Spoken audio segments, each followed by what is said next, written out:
தடவை அம்மா கிட்ட எத்தனை சந்தேகங்கள், பொறுமையா உச்சரிப்போட, கோபத்தோட, வெறுப்போட அவ்வளவு நாங்கள் அனுபவித்திருக்கிறோம். அதனால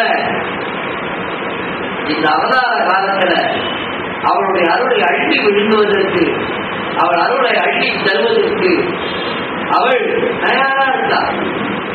ஒரு முறை கேட்டார், தியானம் பண்றது எனக்கு வரலமா, நாங்க எப்படிமா தியானம் பண்றது அப்படின்னு கேட்டார்.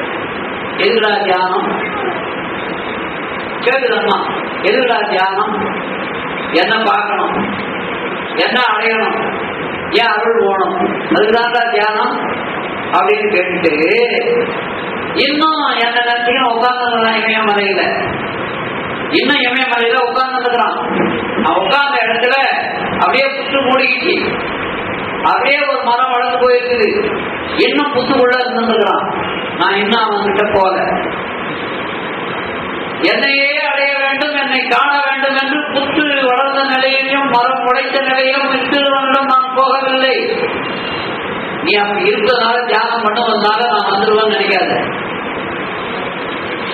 நீ நினைச்சா மட்டும் என்கிட்ட வந்துட முடியாது. நான் உன்னுடைய முயற்சியை பார்த்து நான் இறக்கப்பட்டு உங்ககிட்ட வந்தாதான் என்ன பார்க்க முடியும்.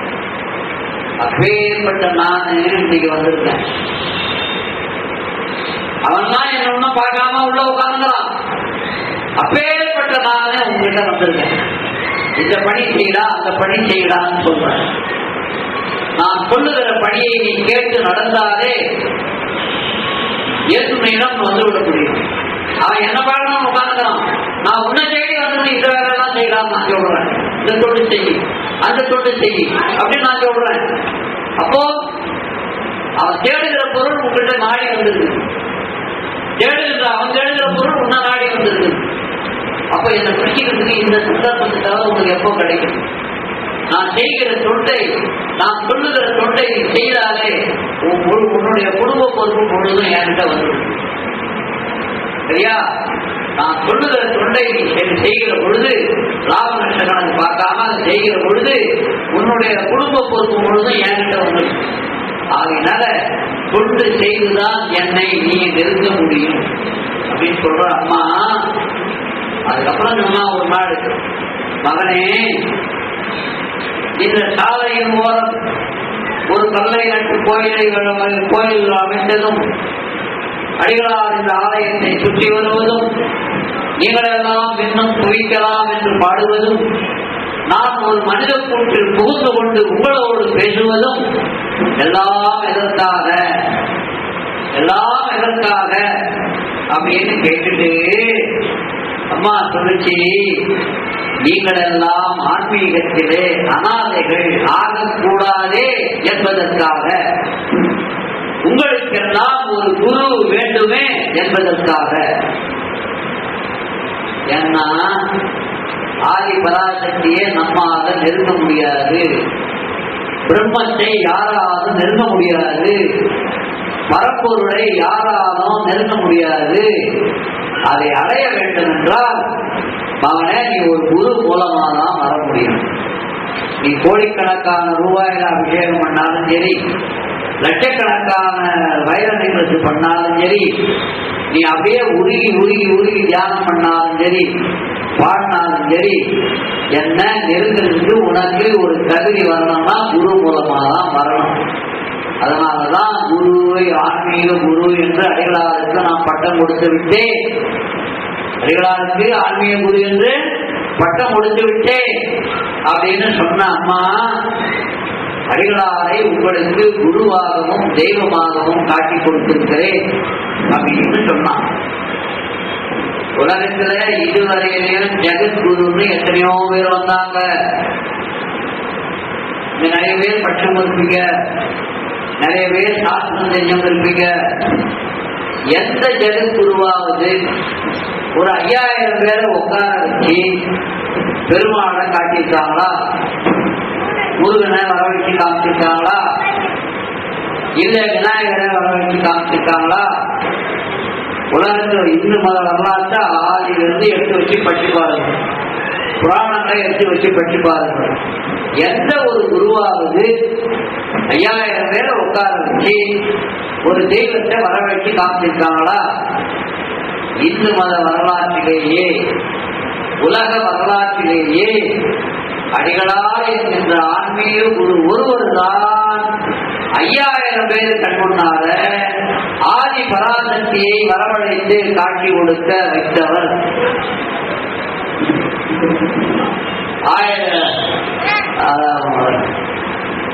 ஆன்மீக மாநாடு நடந்தது, சென்னையில பல மாநாடு நடந்தது.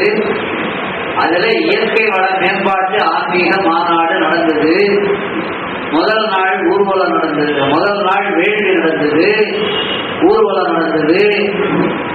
கடைசியில் 3வது நாள் எல்லாரும் மாநாடு முடிஞ்சு போயிட்டாங்க.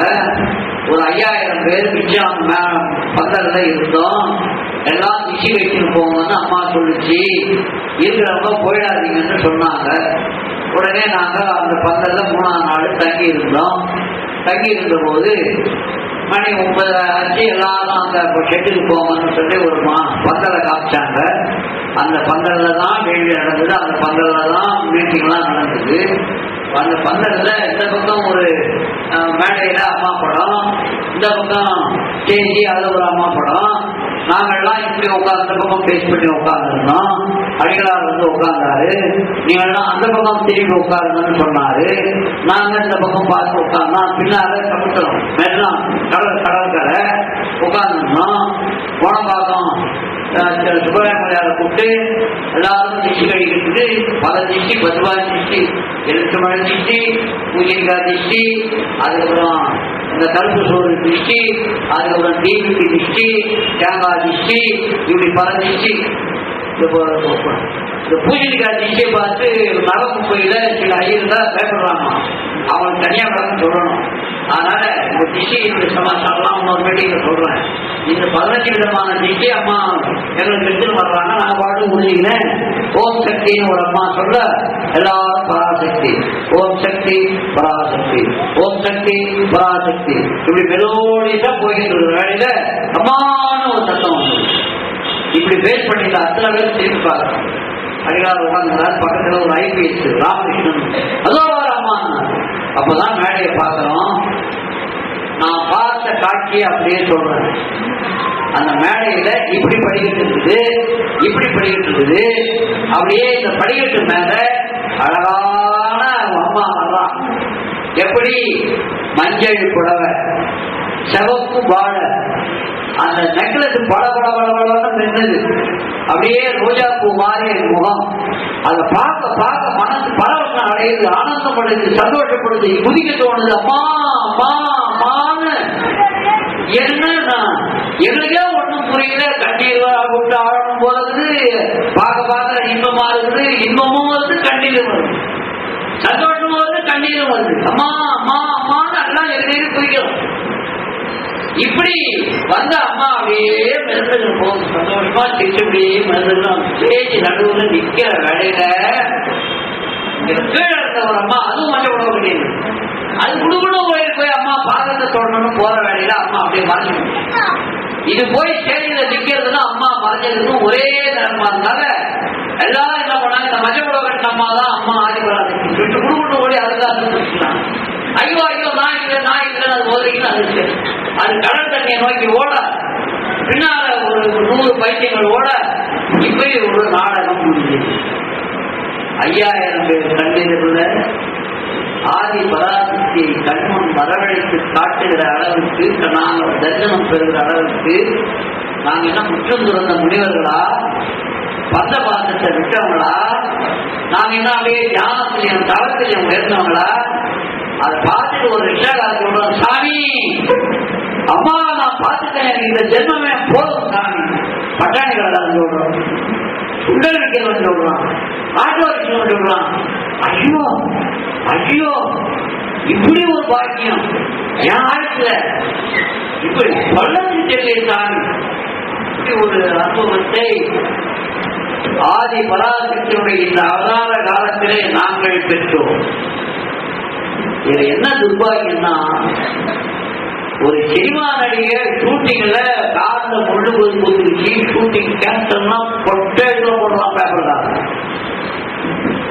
ஜல்கோட்டு பிடிச்சா ஷூட்டிங் கேன்சல்னா பொட்டையா போடுறோம். ஒரு பத்திரிகை இவ்வளவு அர்த்தம் நடந்தது. ஆதிபராசக்தி 5000 பேர் கண்முன்னாக காட்சி கொடுத்த அர்த்தம் சாதாரணமா ஒரு பேப்பர்காரன் சொல்றீங்க. தமிழ்நாட்டுல இந்த நாடு எப்படி முன்னுக்கு வரும்? எப்படி முன்னுக்கு வரும்? இத முன்னேற்றம்னு இவன் வந்துக்கிறாள். ஏன் நான் தமிழ்நாட்டில் வந்துக்கிறேன்னு அறிஞ்சு ஏன் உங்களுக்கு தமிழ் அறிவாக சொல்றேன்? தாய்ப்பாசம் உள்ளமண் தமிழ்மண், தாய்ப்பாசம் உள்ளமண் தமிழ்மண், இயற்கையை நம்புகிற மண் இந்த மண். அதனால நான் உங்களுக்கு தமிழ அருள்வாக்கு கொடுக்கிறேன்டா அப்படின்னு சொல்லிச்சு. ஆதி பராசக்தி பரம்பொருள் அது அப்ப அந்த காலத்திலே எங்களுக்கு புரிய வச்சிச்சு. நாங்கதான் அந்த கெட்டிமா புக்கில காயபாளையத்திலிருந்து ஒரு தொழிலதிபர் கார் எடுத்துன்னு வந்தார். மருவத்தூர்ல அப்ப 2 ரூபாய்க்கு அருள்வாக்கு அம்மா சொல்றது பிரமாதமா பேசினாங்களேன்னு காரை திட்டு அவர் வந்தார். அம்மா கிட்ட போனார். மகனே 11 மாசம் நீ புற்றுநோயால அவதிப்பட வேண்டியிருக்கு, புற்றுநோயை ஊழ்வினையினால அதை அனுபவிக்க வேண்டியிருக்கு. 11 மாசம் கழிச்சு நான் உயிருக்கு உயிர் பிச்சை தருகிறேன், உத்தரவு போய் வாங்கிச்சு. இதாடு நான் ஏழு எம்ஜியா தான் இருக்கிறேன், இந்த சாமி நான் இப்படி சொல்லுது நல்லா தான் இருக்கிறேன் அப்படின்னு மெட்ராஸ் போனாரு. பெரிய தொழில் கோடீஸ்வரன் போய் டாக்டர்கிட்ட காமிச்சாரு. ஆமாங்கயோ உனக்கு கேன்சர் ஆரம்பம்யோ அப்படின்ட்டான் டாக்டர். அதுக்கப்புறம் பயந்து போனாரு. உடனே ட்ரீட்மெண்ட் பெரிய கோடீஸ்வரன் ராஜ வைத்தியம் நடக்குது. ஒரு நாள் கூட அந்த நோய் இறந்தன பண்ணல, முந்திக்கினே போகுது. ட்ரீட்மெண்ட் நடக்க முந்திக்கினே போகுது. பெரிய பெரிய டாக்டர் எல்லாம் வச்சு வைத்தியம் பார்க்கறாரு. 10வது மாதம் டாக்டர் இறந்து விட்டாரு. இவருக்கும் நம்பிக்கை குறைஞ்சு போச்சு. அதுக்கப்புறம் தாயே உயிர் காப்பாற்றி கொடுக்குறோன்னே இப்படி மோசமா போகுதேன்னு நினைச்சாரு போறது. உடனே அம்மா என்ன பண்ணா அந்த டாக்டர் கனவுல தோன்றி அந்த பிளட் டெஸ்ட் எடுத்தியே அந்த ரிசல்ட்ல சரியா தவறினா அந்த ரிசல்ட்ல தப்பு இருக்குது, தப்பான ரிசல்ட் வச்சு டாக்டர் கனவுல போய் படிச்சு அம்மா அப்பா பண்ணிட்டோம் அப்படின்னு நினைச்சு பண்ணிட்டோம். மாதிரி பிற்பாடு டாக்டர் வந்துடுச்சு. அதுக்கப்புறம் யோ எப்படி போயிட்டு தெரியுமா, அந்த மருவத்துக்கு பங்காளிகளார் கனவுல வந்து நாங்க பண்ண தப்பு சொன்னால் அதுக்கப்புறம் தான் ட்ரீட்மெண்ட் மாற்றணும். எனக்கு நன்றி சொல்லவானா, அவருக்கு போய் தேங்க்ஸ் சொல்லு அப்படின்னா ரொம்ப சந்தோஷத்தோட வந்தார் அந்த கோடீஸ்வரன்.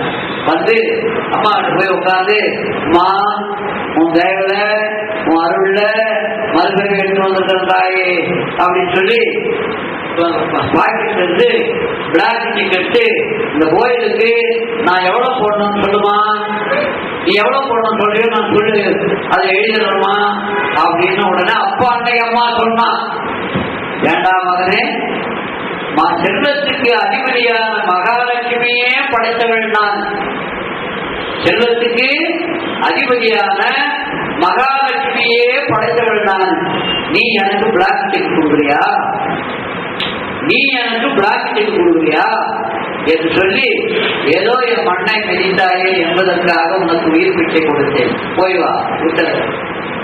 அன்னைக்கு எவ்வளவு கொடுத்தாலும் இவ்வளவு போடுறாலும் வாங்கினா ஓஹோன்னு கட்டிடலாம். அவ கணக்குல இது கணக்கு சேர்த்து இவ கணக்கு வேற. அன்னைக்கு இங்கே சென்று அரண்மனை அதுக்கு ஏராளமான கட்டணங்களுக்கு துண்டு இல்லை, மனசால நம்முடைய இல்லை. அப்படிப்பட்ட ஆதிபராசக்தி யாருக்கு தெரியாத கை வச்சான். அதை பற்றி சொல்றது தயாரா உத்தரவு என்ன நடந்ததுன்னு எல்லாருக்கும் நினைச்சு பாருங்க. அங்க வந்த பிற்பாடு பத்திரிகை செய்திகள்லாம் என்னென்ன என்ன கூட்டம்லாம்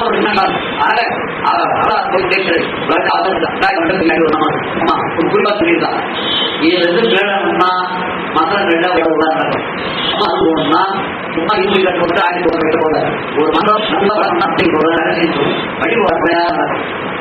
முறையான வழிபாடு மந்திர தலைவர்கள் அதை பொறுப்பா செய்யணும். அங்க வழிபாடு நடக்கிறத என்ன ஆகுது, மந்திரம் முடியுது.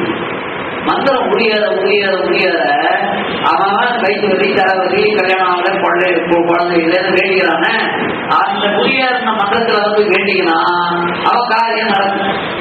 காரியம் நடந்துச்சுன்னா, சாமி நான் வேண்டிக்கிறேன், அம்மா என் பொண்ணு கல்யாணம் பண்ணிக்கிட்டா, சாமி நான் வேண்டிக்கிறேன், வயிற்று வலி தீர்ந்துச்சு, நான் எதாவது பண்ணணும் கேட்பான். நீ வழிபாடு ஒழுங்கா பண்ணாதானே இந்த மந்திரம் உரியதுனாதானே அவனுக்கு அந்த பலன் கிடைக்கும்.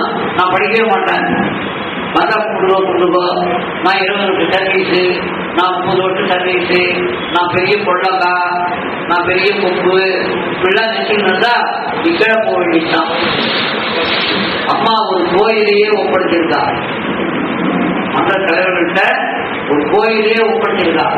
வரவங்கிட்ட அம்மா நீ பொட்டு வை, நீ தேங்காய்க்கு பொட்டு வை, நீ கலந்துக்கு பொட்டு வை, அம்மா எப்படி பூ அர்ச்சனை பண்ண தெரியுமா, இருக்குல்ல இந்த மாதிரி எடுத்து முதல்ல சர்ச்சுக்கு, அதுக்கப்புறம் பாதத்துக்கு, அதுக்கப்புறம் சேப்புக்கு அப்படியே போடு. இவ்வளவு நடினமா நல்லா பண்ணணும். அந்த அர்ச்சனை பண்ணும்போது பெண்களுடைய வரலாம் பாருங்க, எவ்வளவு நடினமா அந்த பூவை அர்ச்சனை பண்றோம். போய் கேரளாவில் போய் பாருங்க, அம்பாளுக்கு எப்படி அர்ச்சனை, புஷ்பாஞ்சலி சமர்ப்பியான், புஷ்பாஞ்சலி சமர்ப்பியான், இந்த மாதிரி கொட்டி போடுறோம். ஆதிபராசக்தியே என்ன விருப்பம் தெரியல, இந்த மாதிரி பண்றோம். இந்த லட்சத்துக்கு நாங்க தான் அப்படியே அத்தாரத்தையும் பேசிக்கிறோம். பக்தியோட, அந்த பாவனையோட, அந்த பாசத்தோட நளினமா அர்ச்சனை பண்ணி கற்றுக்கிட்டாருமா எல்லாத்தையும் நீங்க கத்துக்கணும். ஒவ்வொரு மன்றத்திலையும் நம்ம பெண்மணிகள் என்ன வேட்டி கத்துக்கணும். நாளைக்கு வழக்காப்புக்கு தானா, வேற எங்கேயும் போகணும், நீங்களே கடை போட்டு நீங்களே எல்லாம் பண்ணி செய்யலாம். எல்லாம் கத்துங்க. வேட்டி சொல்றவர்கள் நீங்க சாதாரணமா நமக்கு தெரியலாம், ஆனா அவர்களுக்கு அடுத்த பதவியில பெரிய பெரிய உன்னதமான பதவிகள் இருக்கின்றன, உயர்ந்த பதவிகள் இருக்கின்றன, உன்னதமான உலகங்கள் இருக்கின்றன. இதெல்லாம் பல தேவ ரகசியம் இருக்குது. அதனால எவ்வளவோ அம்மா அந்த காலத்தில் வந்து எத்தனையோ சொன்னான், என் வாயில வந்தது மட்டும் இப்ப சொன்னேன். அதனால இன்னும் 2 மீட்டிங் இருக்கு. அப்போ குருவை பற்றி அடிகளாருடைய மகத்துவம் பற்றி எல்லாம் நான் சொல்றேன்.